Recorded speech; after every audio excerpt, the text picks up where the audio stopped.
안녕하세요. 삼장법사입니다. 이번 영상은 주식 투자를 시작하시고 주식과 회계 공부를 시작하시는 분들을 돕기 위해 만든 영상입니다. 특히 투자 지표를 공부를 하셨지만 뭔가 속 시원하게 개념이 와닿지 않으셨던 분이거나 현재 지식이 임계치에 계신 분이라면 이번 영상이 도움이 될 거라고 생각합니다. 일반적으로 투자 공부를 시작하시게 되면 지금과 같이 유튜브로 정보를 접하시거나 다른 사람들이 추천하거나 혹은 검증된 저자의 책을 사서 읽게 됩니다. 그리고 처음 만나는 개념과 용어를 하나하나 습득해 가면서 공부를 하게 되는데요. 물론 책을 읽는 것은 매우 중요하고 독서량을 양적으로 늘려나가다 보면 어느 순간 질적으로 변화된 자신을 발견할 수 있게 됩니다. 하지만 다른 사람의 지식을 내 것으로 만드는 과정의 치명적인 단점은 그 지식을 전달하는 전문가 레벨에 도달한 사람은 그 지식이 이미 자신에겐 당연한 것이 되어서 이제 처음 그 정보를 접한 사람들이 무엇을 모르는지를 본인이 모르는 상태에서 지식을 전달하게 된다는 점입니다. 본인에겐 당연한 사실을 그것을 모르는 사람에게 설명하는 것은 정말 힘든 일이기 때문입니다. 그렇기 때문에 어떤 지식이나 정보를 그대로 받아들이기보단 그 개념이 어떤 필요에 의해서 생겼는지를 파악하고 지식을 큰 틀에서 분류해 놓고 비교하고 대조를 통해 기업들을 분석하고 나아가서 투자 의사 결정에 이르는 것이 바람직하다고 생각합니다. 같이 투자를 지향하시는 분이 투자 공부를 시작하시면서 첫 번째로 만나게 되는 벽은 아마 투자 지표일 것입니다. 요즘은 검색만 해보아도 용어의 정의를 곧바로 찾을 수 있습니다. 하지만 용어를 찾고 이해해보고 또 암기해보면 뭔가 알 것 같으면서도 명확하게 와닿지 않는 부분이 많습니다. 저는 왜 지표를 직관적으로 받아들이기 힘든지 생각해 보았습니다. 그것은 우선적으로 서로 다른 영역의 개념을 하나의 문장으로 설명하고 있기 때문입니다. 서로 다른 영역을 정의하지 않은 상태에서 그 용어를 받아들이기 때문에 용어가 좀처럼 머리에 들어오지 않는 것입니다.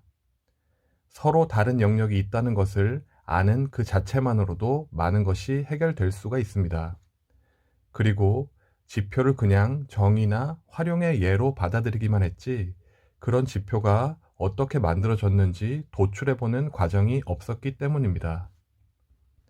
그리고 마지막으로 개념에 대한 이미지는 없고 문장이나 정의로 된 지표에 대한 느낌만 가지고 있기 때문에 직관적으로 받아들이기가 힘든 것입니다.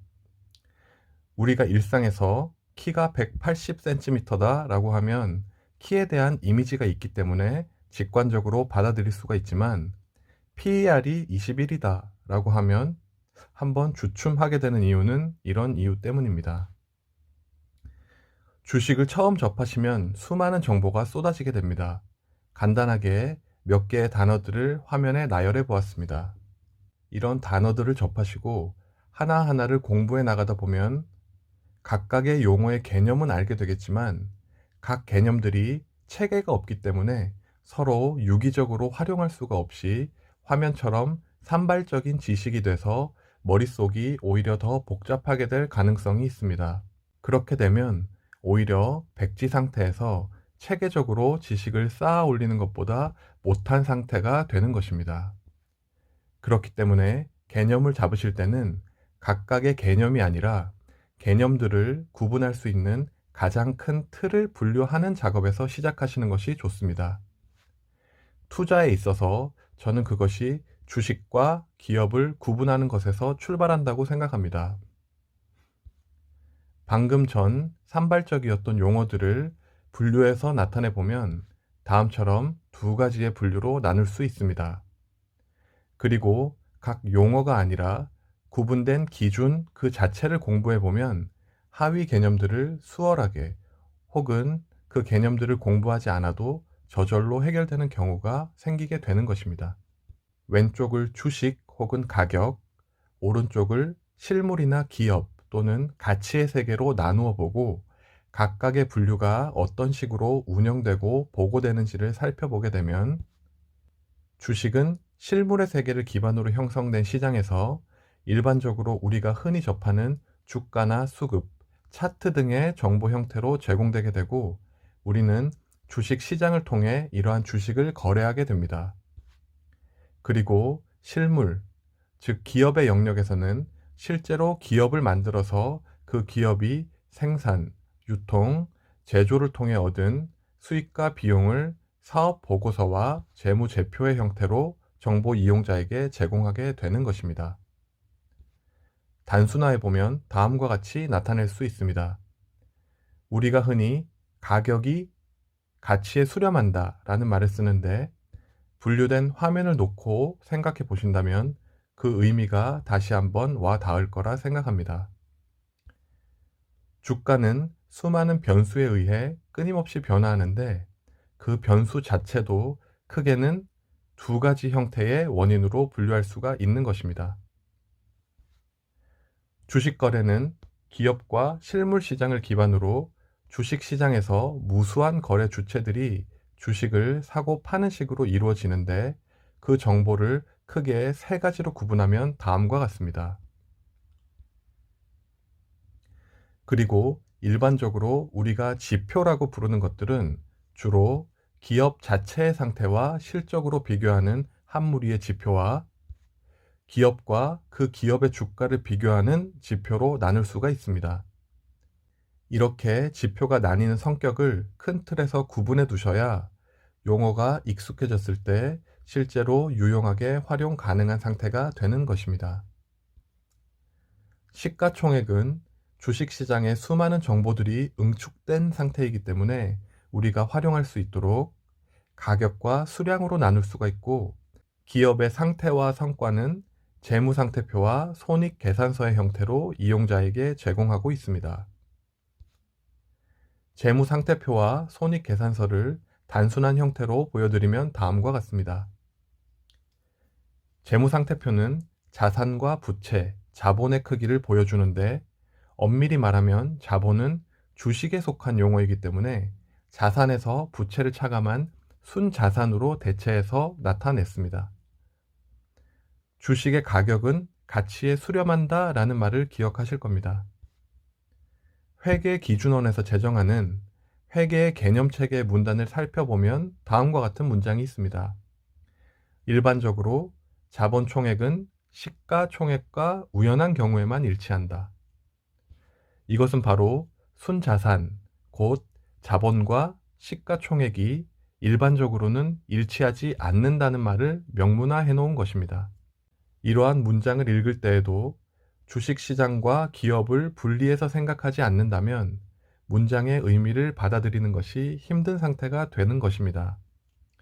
이제 논의를 진행하기 위해서 재무상태표의 순자산과 손익계산서의 당기순이익만 따로 떼내서 나타내 보도록 하겠습니다. 그러면 다음과 같은데 각각의 금액은 제가 임의로 적어 보았습니다. 이제 여기에서 우리가 활용할 수 있는 정보를 만들기 위해서 각각의 크기를 비교하는 것만으로도 유용한 정보를 만들 수가 있습니다. 하지만 주식의 세계의 정보인 주식 수를 활용하게 되면 더 폭넓고 직관적으로 활용할 수 있는 상태로 만들 수가 있기 때문에 주식 수를 주식과 실물 시장의 다른 개념의 자료를 서로 비교 가능하게 만들어주는 일종의 도구라고 생각해 보시면 됩니다. 그럼 각각을 주식 수라는 칼로 나누게 되면 시가총액은 12조각으로 나누어지면서 한 주당 12,500원짜리의 주식의 형태가 됩니다. 그리고 이번엔 순자산을 주식 수로 쪼개보면 하나에 25,000원짜리 조각이 되는데 우리는 이것을 순자산인 북밸류를 주가인 P로 쪼갰다고 해서 BPS, 즉 주당 순자산이라고 부르고 있습니다. 이번엔 마찬가지로 당기 순이익을 주식수로 나누어 보면 하나당 1,250원짜리 조각이 되는데 이것을 어닝을 주가인 P로 나누었다고 해서 EPS, 즉 주당 순이익이라고 부르고 있습니다. 보셨듯이 용어라는 것은 그 용어 자체로 어떤 식으로 해당 값이 도출되었는지를 보여주는 줄임말에 불과한 것입니다. 하지만 이렇게 단순한 BPS, EPS마저도 서로 다른 두 영역의 자료를 이용해서 만든 정보이기 때문에 명확한 구분을 하지 않으면 개념이 섞이기 시작하는 것입니다. 그럼 이제 이렇게 만들어 놓은 각각의 조각들을 하나씩 비교해 본다면 더 유용한 자료를 만들 수 있다는 생각이 들기 시작합니다. 방금 만든 주식 한 주의 가격인 P와 EPS의 크기를 비교한다면 우리는 주가가 실제 이익에 비해서, 다른 말로 해보면 가격의 세계가 가치의 세계보다 몇 배의 형태로 유통되고 있는지를 알 수 있게 됩니다. 이것을 단순하게 P와 E의 비율이라고 부르기도 하고 일반적으로는 흔히 PER 혹은 PER라고 부르게 됩니다. 마찬가지로 P와 BPS를 비교한 값을 P와 B의 비율로 나타내기도 하고 일반적으로는 PBR이라고 부르는 지표가 되는 것입니다. 만약 각 자료를 주식수로 나누지 않은 형태로 비교해보면 어떨까요? 당연히 부분의 합은 전체의 합과 같기 때문에 각각을 비교해도 PBR, PER은 동일한 값이 나오게 되고 우리나라에서는 이 각각을 주가 순자산 비율, 주가 수익 비율이라고 부르는데 용어를 보시면 그 용어 자체에서 그 값이 어떻게 만들어지고 있는지를 나타내고 있음을 알 수 있습니다. 이렇게 도출해낸 지표들은 투자의 유용한 도구로 이용될 수가 있는데 투자 결정을 내리는 이유가 지금의 저평가가 해소돼서 주가가 상승할 것이라는 예상을 했다고 했을 때 그 적정 주가를 예측해 보고 싶다면 PER과 EPS 이 두 가지 정보를 예측함으로써 주가의 예상이 가능한 것입니다. 만약 수년간 PER이나 EPS가 일정한 패턴의 양상을 보이는 가운데 일시적인 비용 처리와 같은 문제로 단기에 EPS가 줄어들었다면 기업의 상황이 다시 회복됐을 경우에 EPS를 합리적으로 추정해 본다면 어느 정도 주가의 예상이 가능하게 되는 것입니다. 지표는 본인이 활용하기에 따라서 다양한 방법으로 적용이 가능하고 또한 주가와 상관관계가 높은 지표가 계속해서 등장하기도 하고 이제는 의미가 퇴색됐다라는 견해를 가지는 지표도 생기기 때문에 이 영상은 지표를 활용하는 방법보다는 지표 생성 원리에 대해서 말씀드리는 것으로 한정하겠습니다. 지표의 대표격인 PBR과 PER은 주식의 가격이 기업의 상태와 성과에 비해서 몇 배로 유통되고 있는지를 알려주는 지표인데 반복해서 말씀드렸듯이 이 지표는 서로 다른 개념에 속해 있는 두 개의 자료를 한 번에 비교가 가능하도록 만들어주는 도구입니다. 영상 서두에 말씀드렸듯이 개념의 명확한 구분 없이 지표의 도출 방법이나 단어의 정의만 공부하게 되면 지식은 금방 날아가게 되고 활용도가 떨어지게 되기 때문에 지금 화면에 나오는 영상이나 앞서 보여드린 영상들을 사진과 같이 머리에 저장시켜 두시면 오랜 기간 활용하실 수 있게 되시리라 생각합니다. 물론 두 영역을 비교하는 지표들이 있듯이 그냥 기업의 상태와 실적만을 이용한 지표들도 무수히 많고 언제든지 새로 만들어낼 수가 있습니다. 가치 투자의 대가인 워렌 버핏이 가장 중요하게 생각하는 지표가 ROE인데 이것은 이 둘을 비교한 지표이고 이 지표는 가치 혹은 기업의 영역에 속해 있는 자료만을 가지고 만들어진 지표라는 것을 알 수가 있습니다. 뿐만 아니라 비교하는 것이 무엇인지에 따라 활용 가능한 지표는 간단하게 만들어낼 수가 있는데 그 비교 대상이 순자산과 단기 순이익이라면 ROE가, 또 자산과 단기 순이익이라면 ROA, 최근 크게 주목받고 있는 지표인 자산과 매출 총이익의 비율인 GPA도 만들 수가 있고, 매출과 매출 총이익의 비율인 매출 총이익률, 매출과 당기 순이익의 비율인 순이익률, 매출액 대비 영업이익의 크기인 영업이익률 등 얼마든지 지표는 만들어낼 수가 있고 투자에 활용하시면 되는 것입니다.